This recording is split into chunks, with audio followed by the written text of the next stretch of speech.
Hello, everyone. Dr. Vicky here speaking to you from the Seeds of Transformation Healing Center. I am in yet another venue in my home. I'm in a bedroom that we are renovating. I hope you had a good July. I know it's been a crazy July. Today we're going to be doing the tarot goes to the sign of Aries for the month of August. That's Aries Sun, Aries Moon, and Aries Rising. So looking at the astrology of the month, actually, let me bend over here because I have my little calendar to look at. Aries as a fire sign with the sun in Leo sort of potentiates that fire. The sun is in Leo at the beginning of the month, shifting, I believe, on the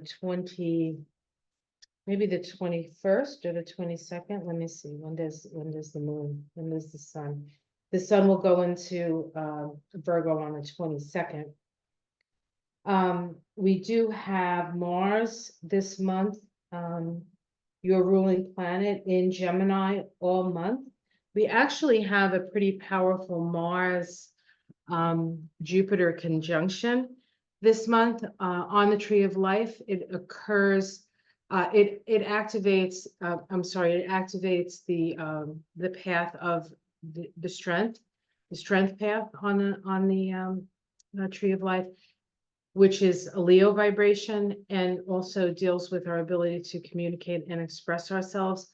Plus, we're in an 8 vibration month, so there's a lot of 8s this month, and of course, in August, we have the 888. We have the 88 portal, and this year it's going to be an 888 portal because we're in an 8 year. So a lot of 8s. What is 8? 8 is infinity. You know, knock the 8 over, and you have infinity. So that's a bit of a key to say how we should deal with this month is to stay in the center of the infinity. You know, you can allow your consciousness to go out to the edges, but always come back to the middle, right? Always come back to the middle. Always come back to the middle. So it's about being present and aware at the same time, right?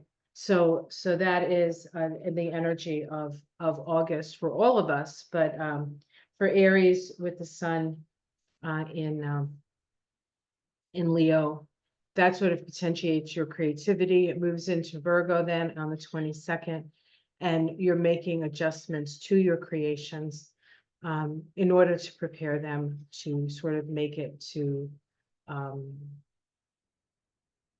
you know, sort of just improving on what you've already done. Okay. And also we have all this Mars energy in Gemini activates the house of the mind, and so there's lots of information coming in, and you're very psychic sign, so not always writing things down, but this might be a good month to write your impressions down. We have a new moon in Leo, and we have a full moon in, I believe, Aquarius this month. Is it Aquarius or is it Pisces? Sorry. I have to say I'm doing this early in the morning, and we're in the middle of a heat wave here. So hopefully you can't hear my husband making coffee. He's grinding the beans and birds screaming. Apologies for all of that. All right. Full moon. Oh, right. The full moon actually this month happens on the 19th. It's at 28 degrees of Aquarius, and it is I believe it's the first day of the Democratic National Convention in Chicago. So crazy times. That full moon is actually in an exact square to Uranus. So we can expect the unexpected, and probably some rebellion and revolution energy around that. So just be aware, especially if you happen to live in Chicago. All right. Let's take a look. We're going to be doing cards. I'm going to be using, did I use this deck already? Actually, I don't know if I used that deck yet. Hi, Charlie. Charlie has something to say. Oh, I thought this was a different deck, but this is the deck we're using. This is the deck I have.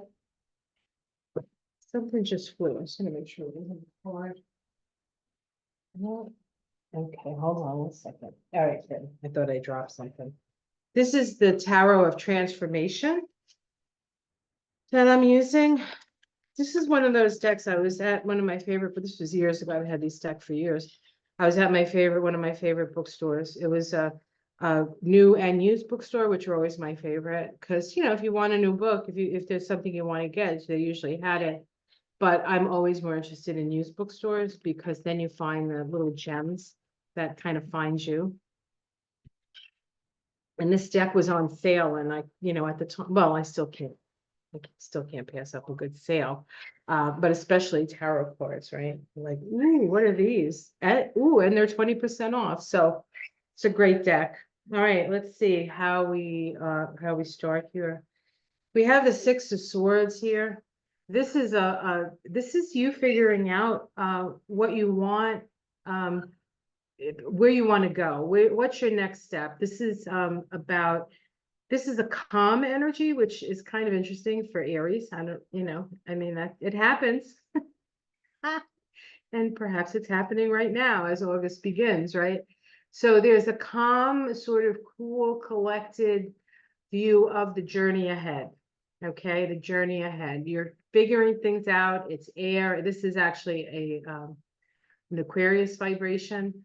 And so you're trying to figure out where everything fits, how everything fits. Aquarius has an ability to see things almost like holographically. And so it's like all there, but it's up there, you know, it's not like on the ground. It's like, so that's where you're at. You're doing a lot of thinking, Lincoln. But you could be avoiding some deep emotional issues. So you definitely, it's important to know what direction you're going, but if you don't deal with your feelings and your emotions, you're going to have problems on the path. So let's continue. Underneath it, we have the Death card. The Death card is always about change. It's about rebirth. It's possible that you have recently lost somebody or something in your life that's created change. But and this talks about grieving and letting go. So perhaps that's what this is about. The challenge is that you have to deal with your grief. You have to deal with the sorrow around what you've lost as you're planning your next step. You can't avoid the emotional work that needs to happen here. Let's see, in the past, you were in a situation where you felt like your inner child was being suffocated or not even like taken notice, right? So this is the Eight of Cups. So you're turning your back on something that was not fulfilling. In the sky, we have the Three of Cups. It's called Receiving Grace.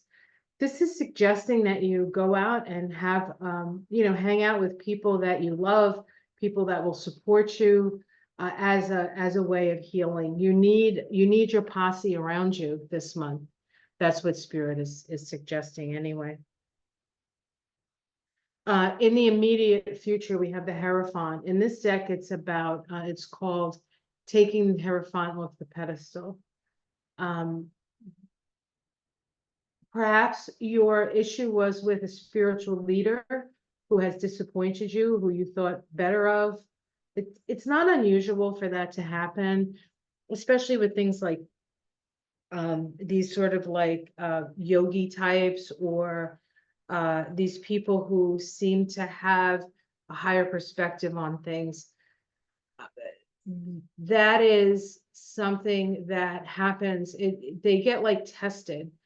You know, the more you aspire and the more that you say that you are more advanced than other people around you, you get tested. You're like, oh, are you really? And their tests are usually harsher because if they in fact are of a higher vibration, more is expected. They have more responsibility for it. So it's very possible that you believed in something, believed in someone, and that person has disappointed you. Or this could even be yourself. This could be a little bit of an ego, a bruised ego for you. Okay, but I almost feel like it's about you believing in somebody else's higher abilities in a way. Okay. How it's seen from the outside. The cosmos, this is the world card. This is about endings and beginnings, but it is also about manifestation. So people see you as manifest or manifesting something or coming to an end of something and ready for a new beginning. So we have this theme in all these cards almost, endings and new beginnings. And the only really issue so far has been that you want to make sure you deal with the emotional aspect of perhaps being disillusioned by something. In your domestic situation, we have abundance. This is the Master of Discs, which in this deck is the King of Discs.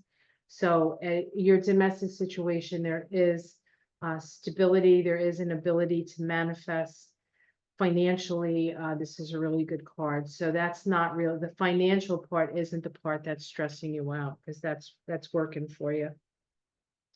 Hopes and fears, strength. One, and this is in this deck, the strength card is an 11, so it's sort of like strength, justice. And the strength and justice card really aren't that different because they both deal with cosmic justice. And so you're either hoping for cosmic justice or you're fearing it. I guess it depends on if you're the guru or the other person was the guru, right?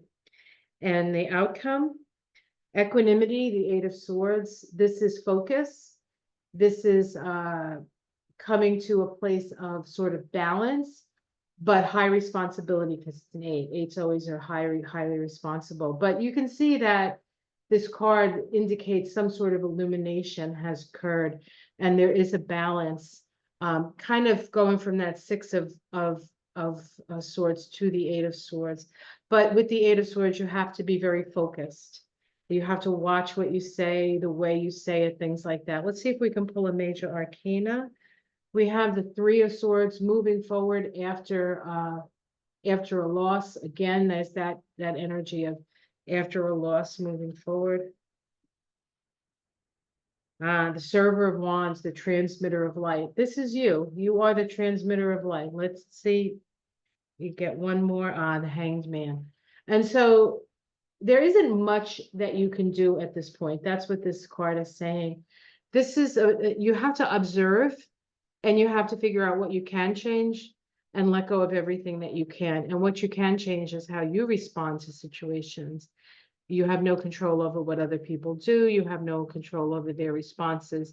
This is a time of introspection and connection to source. All right. So it's possible, I keep getting this theme in my head, that this is some sort of dissolution around somebody that you admired greatly, who ended up being all too human. When you put your faith in another person, you're bound to be, even if they're the most spiritual person out there, you're bound to be disappointed because ascension on a certain level, or spiritual awareness on a certain level, is a personal journey. We have teachers and they can show us the way, but ultimately it's about moving past our teachers, right? The teachers are simply guides. They're not the gods themselves. So keep that in mind. Now, I'm sure there are no, really, I'm almost positive there's no Trump lovers watching this.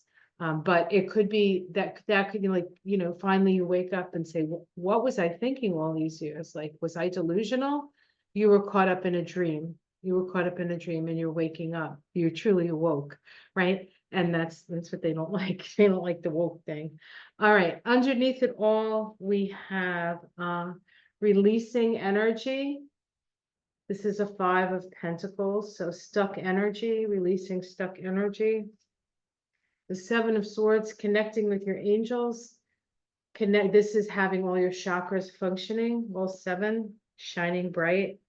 And then the teacher of swords, this could either mean you become the teacher or another teacher comes into your life. And again, you don't want to fall into that sort of, if it is another teacher coming into your life, you don't want to fall into that worship stuff. But I almost feel like this is you now. You become the teacher. You get beyond the teacher that disappointed you. It's all part of the journey. So there you go. All right, let's pick I've been picking a Mystic Sisters Oracle card for all the signs. And let's pick one for you, Aries. Mystic Sister Oracle. What Mystic Sister are we going to bring forth for Aries? Aries. Fire. Cardinal fire.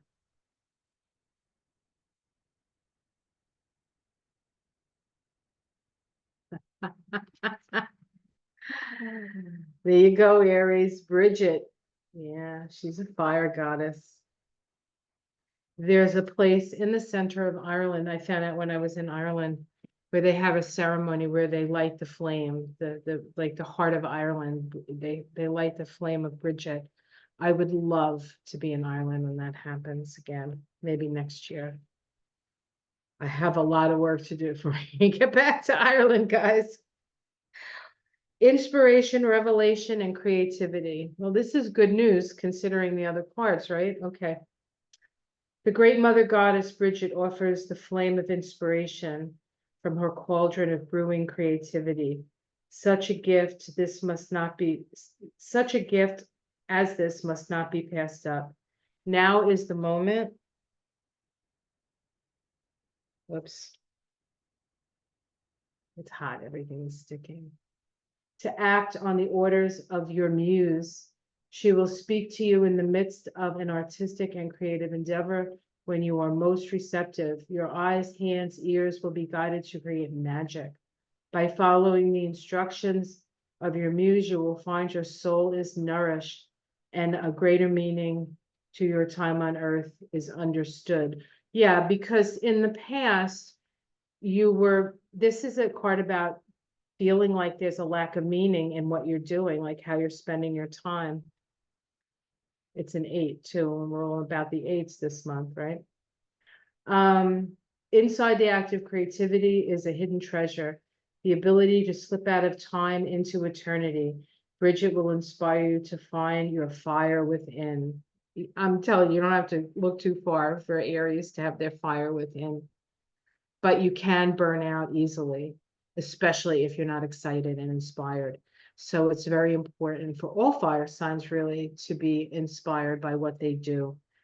Mundane stuff is the death knell for most fire signs. So stimulate your creativity, connect with that, connect with your heart. Bridget sits in the center of Ireland, in the heart of Ireland. And if you've never been to Ireland, it's one giant, to me, it looks like one giant heart chakra in the middle of the ocean. So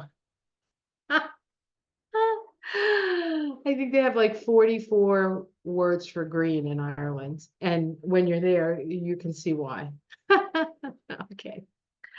Take care, everyone. Have a wonderful, wonderful month. Stay cool. If you're in a hot climate, stay warm if you're in a cold climate. And we are reaping what we have sown. And I know you have all sown with your heart. So good things are coming your way. Take care, everyone. Namaste.